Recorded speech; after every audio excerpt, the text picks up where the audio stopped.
Hi everyone, it's Rachel from Don't Crop Me Now. It's certainly a little bit of a windy afternoon here at the plot, so apologies if the sound isn't perfect because I forgot to bring my proper mic with me. But I wanted to show you guys what we are doing with planting our giant cabbages for this year. And here are our giant cabbage.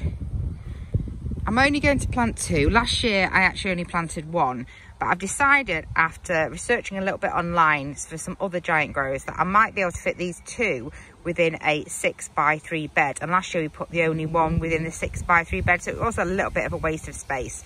And these seeds have come from giantvegseeds.com, so they're a specific variety, and I'll just put that on the screen because I can't remember exactly what they're called right now.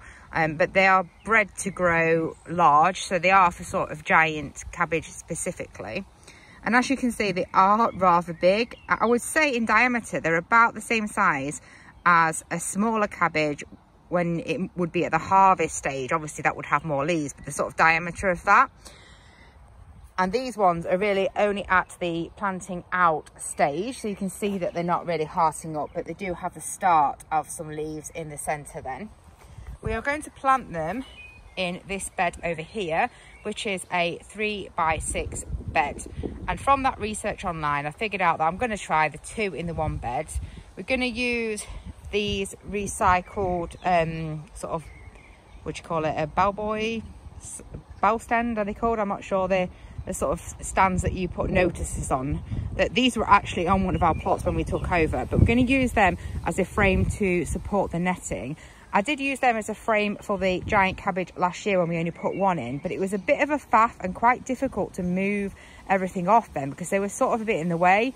So I'm going to try these tyres this year.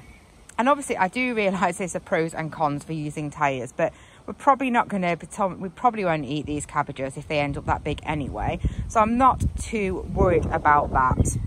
In terms of what I am going to do to plant them, this is a no dig bed, but obviously I have had to get a spade out and dig a hole, and it's quite interesting actually. You can see the difference from the composted mulch surface which is there, when we've actually gone right down to the soil underneath. And on our ground we have a really nice loam soil, so that is really good for drainage and for nutrition. It's brilliant growing ground. So this is the 6x3 bed. And we've dug these holes that are probably just about big enough to get the cabbage in. We are going to add into the bottom some manure. So this is well rotted manure. I have got in here some, I know this is a package from chicken manure pellets, but it's actually got bloodfish and bone in. So we put bloodfish and bone in, and we're also going to put some mycorrhizal fungi in. And if that's something that you are not familiar with, it's definitely something to have a look at for some of your planting. If I can just get in here, it just looks like a powder,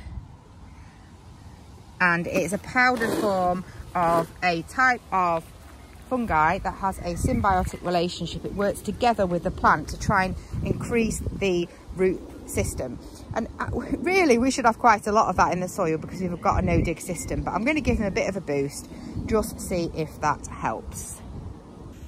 So I've sprinkled the fertiliser and the mycorrhizae fungi powder into the holes, and then I'm going to add some of the manure on the top. So if you're going to use the mycorrhizae fungi, you really want that to be around the roots. That's why I'm putting it at the bottom of this hole.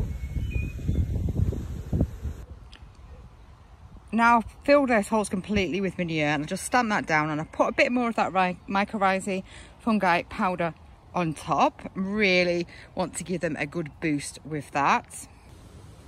I've put the ties in place.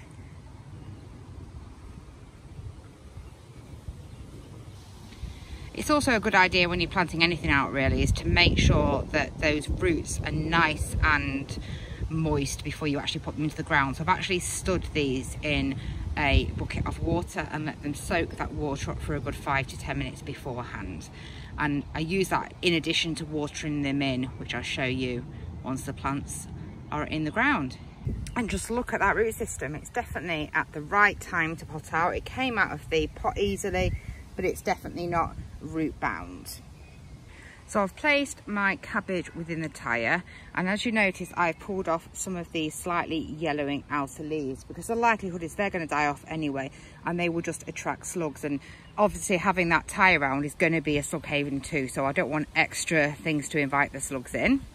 Now I've sort of backfilled all the hole and around it within those tyre supports with well-rotted manure, and I've put the compost back over the areas where there were sort of soil that had been exposed, just to try and keep those weeds down on the rest of this, because ideally it's going to have a net off it, and I'm going to really take it off for the rest of the season until they are ready.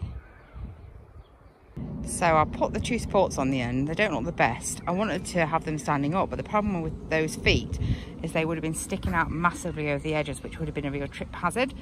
So I've got to put them like this. Once we get the net over, I'm sure it'll be fine, and it's probably about the right height, so it will do the job. Always give your brassicas in general a good drink when they go in. I like to puddle them in, so I'm going to use at least a full watering can from this, which I believe is 5 litres, I think. So there we go, completely enclosed. The reason we have to put netting over these is firstly to stop the cabbage white butterflies, which should obviously lay their eggs, but also to stop the pigeons, which we have a terrible problem with around here.